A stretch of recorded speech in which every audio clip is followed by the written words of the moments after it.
So the Pokemon Horizons time skip has finally aired, and we got so much exciting stuff to talk about from these 2 episodes. It was a whole hour special airing 2 episodes, just like the very first 2 of Horizons, and they also did some really cool callbacks to them episodes. So let's get into it, and I hope you enjoy. So we start following Roy, and for starters, this is a Roy that has changed quite a bit. Just in general, he seems more confident, he seems stronger in battle. You can tell he's really trying to take up that leader mantle that Freed left behind. And he's actually travelling with this brand new character, Alt, or some places I'm seeing him called Aruto. They both train together in Kalos, and their back and forth dynamic is hilarious. I think I'm going to love seeing these 2 paired up. It seems that they both want to get the Black Rayquaza, so they have this rivalry going on, and they both have Mega Stones and Pokemon that can Mega Evolve. But straight away the vibes of this series has changed. Roy is completely different, rocking a whole new team basically, with him being seen in this episode to command Captain Pikachu and actually battle alongside him. I do think this is temporary until the boy Freed comes back, but for now it's pretty cool seeing how strong Roy has gotten and how many Pokemon are at his disposal now. We even see Killer Wattrel getting involved early on as they take on this Slacking. He uses all 4 of his Pokemon to battle in these first 2 episodes, and I love that everyone is getting involved. But this Slacking has actually been affected by the Requiem that seems to be spreading across the world, which is nuts. I'm so glad they've kept the Rakwa plotline going in some way, with Spinel basically blaming the Rising Voltaclers for what's occurring across the world right now. But Roy and Alt are out here doing their best to calm all of these Pokemon down, and it's no easy job. Slacking is strong already, but it took so much to stop this thing, showing just how strong the Requiem can make these Pokemon. But this leads to such a hype moment as Roy and Alt both Mega Evolve for the first time on screen. Roy Mega Evolving his newly acquired Lucario and shouting Mega Shinka for the first time. It was honestly so cool. The animation was great, it felt a bit unique and different from the other Lucarios. With it being a shiny, it just didn't feel like a copy and paste from Ash and Karina. Roy made it his own, and it was really awesome seeing Lucario and Sableye work together to subdue this rampaging Slacking. What a way to kick off this new arc. But so far I really liked Alt. He has this rashness about him, and he's kind of taken up Roy's old mantle, but now Roy has become the mentor for him. It's also hilarious how Roy just leaves him behind and Alt is just screaming. I think this was Roy leaving to finally decide to meet up with the other Rising Voltaclers and basically try and get the gang back together. Something else which is pretty interesting is that Dot was already helping Roy from the start, so they've remained in contact. Dot has returned home, and we even get a cameo from her mum Blanca, which was cool. I'm still in hope that she lives in Alola, but we have no idea. But she's acting as the man in the chair, feeding all of the intel to Roy, probably monitoring these rampaging Pokemon. It's honestly such a really cool dynamic they've got going on. They seem to have matured so much, and I love some of them have at least stayed in contact. But for now, it's time to go and get Liko back. We catch up with Liko, who is back at Indigo Academy with Anne, who now has a Samurott, which is pretty cool, showing off her progression, and they both continued battle training, and it even seems like Anne mentioned the Pokemon League, something that she's talked about entering before.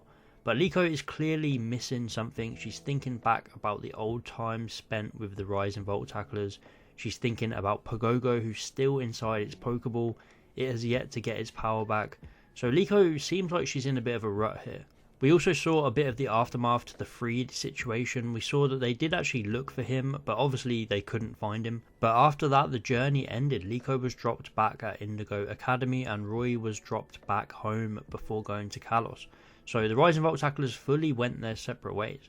But the first episode of this 2-part ends with Roy swooping down on his Killer Wattrel in parallel to what Freed did in the very first episode of Horizons, and screams out Liko's name as they reunite in just such a wholesome scene. It was also hilarious how people from Liko's school thought that this was Liko's boyfriend as they were meeting on the school roof, and then they proceed to call Cap cute, which makes his allergies react up. I love that they keep bringing back that gag. Cap seems weirdly positive. I would have thought he'd be more bummed out, but I think maybe they know that Freed is alive, or at least they know he's out there doing something else. Otherwise, I don't see how everyone could be this positive. But it was kind of crazy how much battle action we saw in these 2 episodes. mainly from Roy just out here slapping everyone. He challenges Anne to a battle with her new Samurott, and he shows off his new Mega Lucario. And what's crazy in this battle is that Roy emits this yellow aura, showing that he has the aura connection with Lucario. I think this is fine. I know people wanted this to be an Ash exclusive, but it's not really. We've seen other trainers have these bonds with Lucario. It's all to do with the fact that Lucario is an aura Pokemon and it can connect through its aura to a trainer that it grows close to. I think if anything it shows that Lucario and Roy have become quite close in Kalos, and that's why they can Mega Evolve, since they have that bond. Although I do want to see some flashbacks of how they met, just to flesh that relationship out a little bit more. But Lucario slugs Samurott with a close combat and basically just destroys it. And the battles don't even stop there. The students of Indigo Academy start to get a little suspicious because they realise that Roy is a member of the Rising Volt Tacklers, and we know the malicious rumours that Spinel has been sharing. But Roy decides he's going to have a battle with Liko, a rematch to the last one that they had back at Naranja Academy, Crocodile versus Meowscarada. And it was really cool to see more of Meowscarada and its tricky battle style, really sending Crocodile for loops at times in this battle with its flower trick.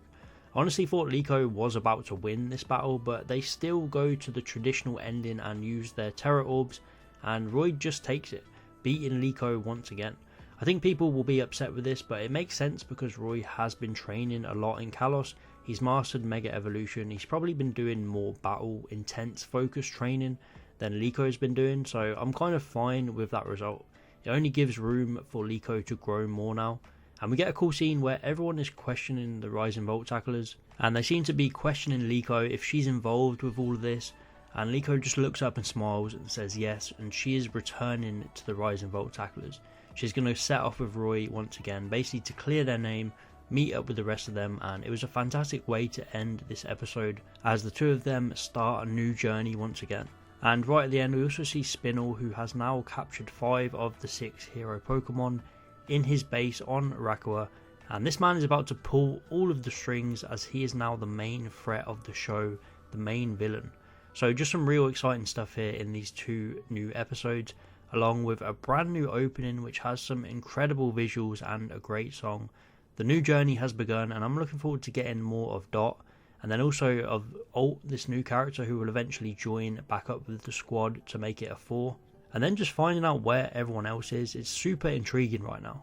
But that's it for this one. I may do another review when the subs and more information comes out. But these 2 episodes were hype as hell and set this arc up nicely. Let me know all your thoughts on Roy and his new Lucario and everything else that happened in these episodes. Thanks for watching. Be sure to like and subscribe if you enjoyed, and I'll see you next time.